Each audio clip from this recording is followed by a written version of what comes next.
Estamos de volta com o Hora da Saúde de hoje. Neste programa nós estamos falando sobre check-up. Eu continuo aqui com o Dr. Marcelo Gobo Júnior presencialmente e lá de São Paulo o Dr. Vitor Henrique de Oliveira, ele que é ginecologista e obstetra, está falando com a gente sobre esse assunto tão interessante. Eu descobri nesse programa que esse assunto é mais interessante do que eu pensava, né? Vitor, Marcelo, eu queria que vocês falassem sobre a rotina de acompanhamento. Essa rotina de acompanhamento médica, ela em relação à saúde. Fazer o acompanhamento médico regular é saudável? Dá mais confiança? No fim das contas, é bom ter essa rotina de acompanhamento médico? Fazer essa rotina de acompanhamento médico, né, vai depender um pouco. Como a gente falou em relação ao check-up. Se a rotina de acompanhamento médico for somente fazer uma bateria de exames uma vez por ano, né, isso pode ser até preocupante, porque o paciente ele vai falar assim, não, eu estou bem, eu fui no médico, ele falou que estava tudo bem. Mas se o médico ele não teve um tempo para conversar com o paciente, para entender como está sendo a vida do paciente, como o Marcelo falou, como está a saúde física dele, mas como está a saúde mental, como está a saúde afetiva, social dele, como está o relacionamento dentro do ambiente que ele vive, né? Alimentação, sono, saúde espiritual, vários conceitos que a gente vê em relação à saúde. Então, se não foi feito nada disso durante a consulta, foi feito só uns exames, o paciente pode ficar com uma impressão de que está tudo bem. Ah, está tudo bem, o médico falou que estava tudo bem. Agora, se a gente considerar um paciente que faz um tipo de acompanhamento com um profissional que realmente se preocupa com coordenar o cuidado, tentar entender todo o cenário que esse paciente está inserido, como que é a produção de vida dele, né? Como que é o trabalho dele, como que é a relação de saúde que ele tem com as pessoas ao redor dele, socialmente, ele está se alimentando bem, ele faz algum tipo de tratamento, ele está utilizando os remédios de forma adequada. Se isso foi feito, né? Se a consulta foi focada justamente nesse paciente, aí com certeza, de forma mais segura, ele vai conseguir garantir um cuidado maior à sua saúde. Então, peraí, mais uma vez a questão é o equilíbrio, sem exagero, ter foco, nesse caso o mais pode ser menos, pode não fazer bem, é isso? Sim, a gente tem uma questão aqui que vale a pena a gente discutir, que é a questão da saúde suplementar e da saúde pública. A gente tem estratégias que são diferentes. Hoje em dia, alguns convênios em saúde começam a utilizar a mesma estratégia que a saúde pública tem utilizado nos últimos anos, desde 94, que é envolver a estratégia de saúde da família, por exemplo. O médico de família e comunidade, ele tem uma particularidade, que é justamente a parte de família e comunidade. Ele pensa muito na saúde ambiental. Então, às vezes, eu moro numa determinada área que é coberta por uma estratégia de saúde da família e eu não vou ao médico, nunca fui. Mas eu recebo a visita do agente de saúde na minha casa, ele sabe que eu existo ali, eu estou dentro daquele território. Vai chegar um momento em que eu entrei na faixa etária de um desses programas de rastreamento, mas eu nunca fui ao médico. Sim. O médico de família, ele vai perceber que eu entrei naquela faixa etária e alguém da unidade de saúde vai lá me lembrar de que eu preciso fazer esse protocolo. Na hora certa. Na hora certa. Isso é uma questão um pouco diferente da saúde suplementar, que às vezes eu não tenho um agente comunitário de saúde ou eu não tenho um convênio de saúde que utiliza essa estratégia como parte do seu gerenciamento. Isso tem mudado nos últimos anos. Hoje, alguns convênios já utilizam essa mesma estratégia. E aí é aquela questão do interesse do indivíduo de saber e de procurar. Então, a gente tem muito mais na saúde suplementar essa coisa do indivíduo buscar ativamente o serviço do que na saúde pública, especialmente nesses locais em que você tem programas de saúde da família consolidados, que estão ali há muitos anos. Porque os indivíduos já sabem que quando eles precisam de alguma questão de saúde, a unidade já está alerta, está fazendo essa vigilância em saúde que a gente chama. Mas o indivíduo tem a segurança também de que se ele tiver alguma dúvida sobre qualquer coisa, ele pode ir na unidade. Então o diálogo sobre essas outras questões de vida, ele é mais fácil às vezes na saúde pública do que na saúde suplementar. Justamente por essa questão da confiança.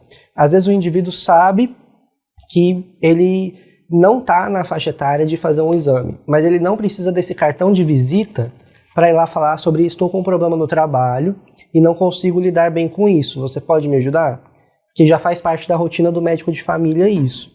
Na saúde suplementar, isso está começando agora. Então, às vezes, a gente tem médicos generalistas, como o ginecologista, que está acostumado a fazer esse serviço, esse contato, justamente pelo vínculo que desenvolve com os pacientes há muito tempo na saúde suplementar.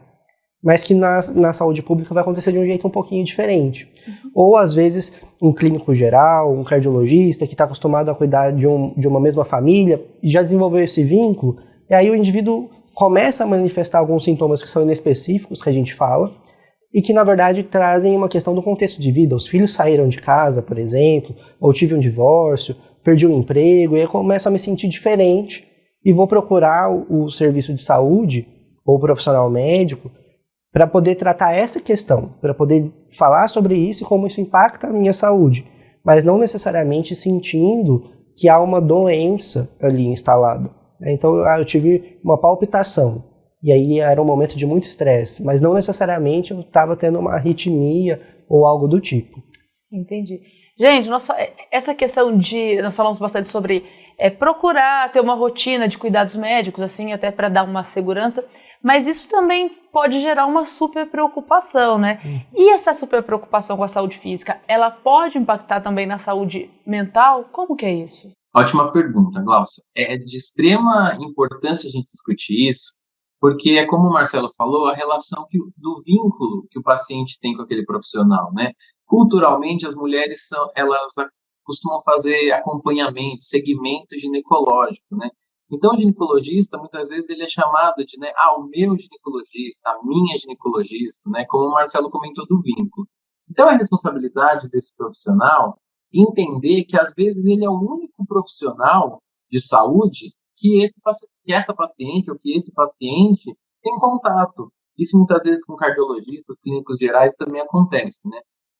E é de responsabilidade entender também essa proteção que a gente faz do paciente em relação ao que ele consome na sociedade de problema de saúde, né? Então, os pacientes hoje em dia, com muito acesso à informação, mas uma forma desorganizada, né? A internet, ela democratizou essa informação. Só que muitas vezes o paciente ele não consegue distinguir o que é real, o que não é. E as pessoas começaram a desenvolver um comportamento de ficar muito preocupadas com a saúde, acreditando de que elas têm que fazer alguma coisa para melhorar a saúde, só que muitas vezes isso não é feito de uma forma organizada e não é bem acolhido, né? Então a gente tem uma responsabilidade também, muitas vezes, de conseguir defender o paciente desse medo que ele tem da doença, né?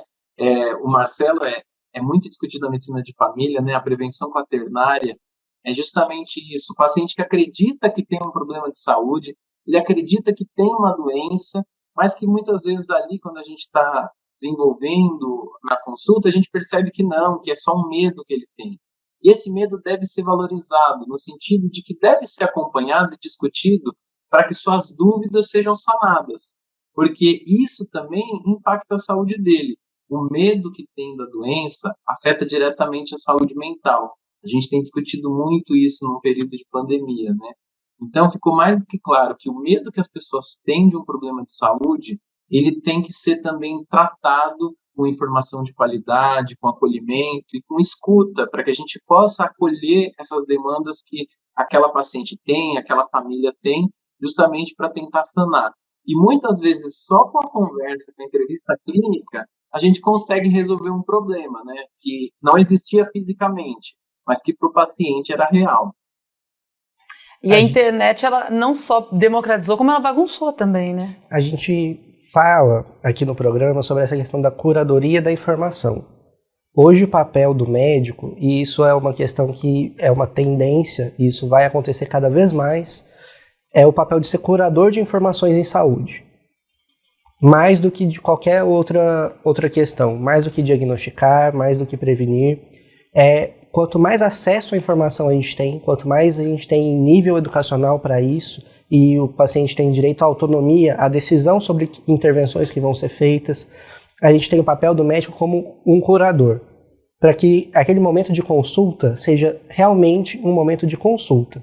Quando você vai conversar com um amigo e perguntar a opinião dele, você está consultando a opinião dele. E assim é com o profissional da saúde, você vai consultar a opinião daquele profissional. E aí o papel do profissional de saúde é de ser curador da informação. Então, alguém que estudou sobre aquilo, conhece riscos, conhece benefícios e vai discutir com o paciente riscos e benefícios.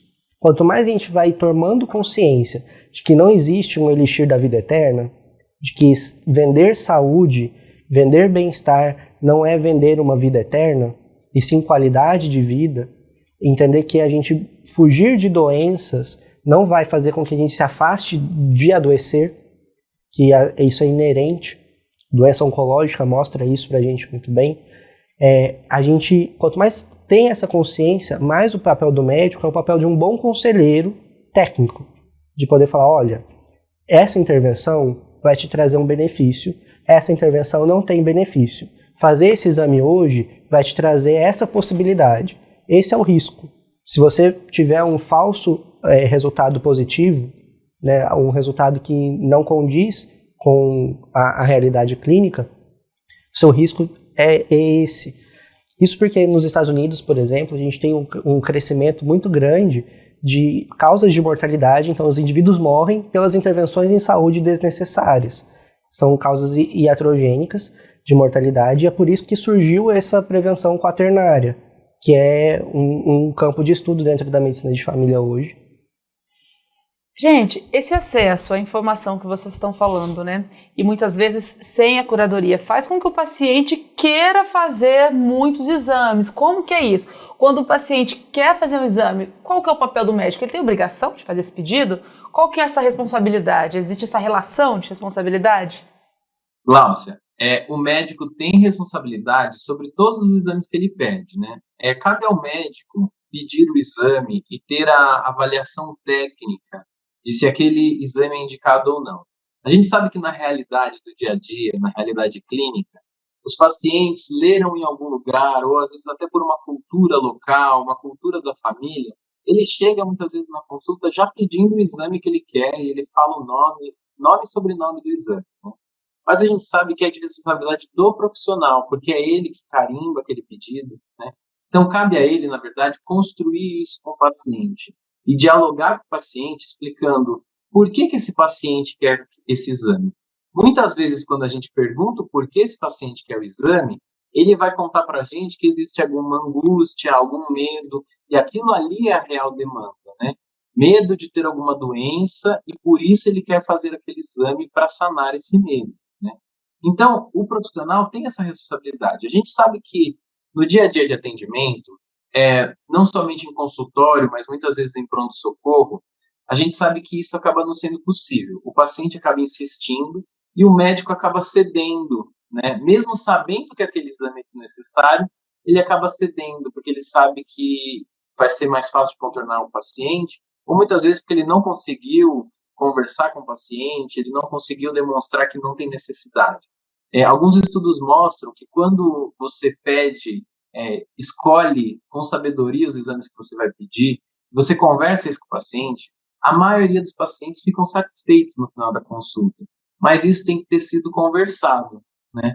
Isso tem que ter sido construído junto. Como o Marcelo falou, é uma consulta. Então ele te consulta o que você acha sobre aquele exame. E daí você demonstra para ele que para aquele caso muitas vezes não tem necessidade.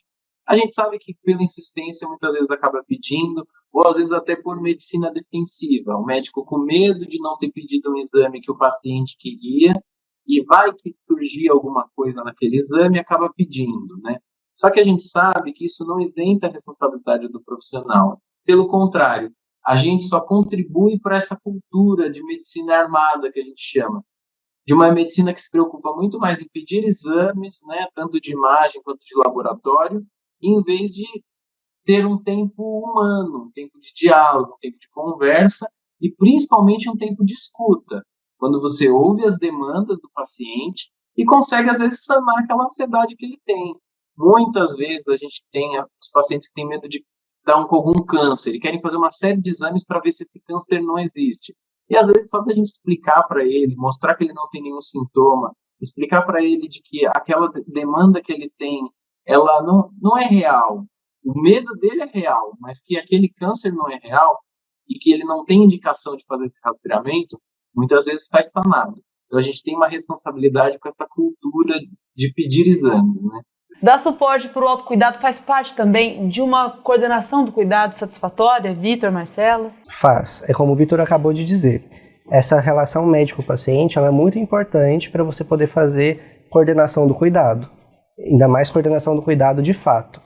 Essa medicina armada que o Vitor trouxe para a gente, isso tem muito a ver com como funciona o sistema de saúde fora do Brasil, por conta de convênios, especialmente o modelo norte-americano de saúde, em que o profissional de saúde ele tem que estar muito bem amparado por conta de judicialização, de questões de erro médico, de processos, em que a violação de autonomia do sujeito é muito grande. Países que você tem programas de saúde pública mais bem estruturados, como é o caso da Inglaterra, por exemplo, do Reino Unido, isso acontece muito pouco. E aí a gente tem essa questão do suporte do autocuidado. O interesse do indivíduo em ter autocuidado e procurar o serviço de saúde garante essa promoção de coordenação do cuidado. Eu oriento e aí é o momento. Esse exame faz sentido agora, esse exame não faz sentido agora. Certo. Vitor, eu quero agradecer a sua participação no programa hoje. Agradecer também a sua, Marcelo, como sempre aqui no programa, mas hoje fico até o terceiro bloco. Muito obrigada. Muito obrigada, Vitor. Espero que você volte no programa mais vezes. Pode ser daí de São Paulo mesmo. Eu que agradeço o convite, Gláucia, Marcelo, muito obrigado. E estou esperando os próximos convites. Só me chamar que eu venho para a gente bater esse papo. Foi muito bom. Obrigado. A gente chama assim. Eu espero que você de casa também tenha gostado, tenha aproveitado, tenha entendido ainda mais sobre quando, por que, ou fazer ou não fazer o check-up. Quer assistir novamente esse programa? Ficou com alguma dúvida? Vai lá. youtube.com/Hospital de Amor. Vai lá, ative o sininho, deixa sua curtida e pode também escrever nos comentários a sua dúvida sobre saúde. A gente pode responder em um próximo Hora da Saúde. A gente se encontra em um novo programa. Até mais!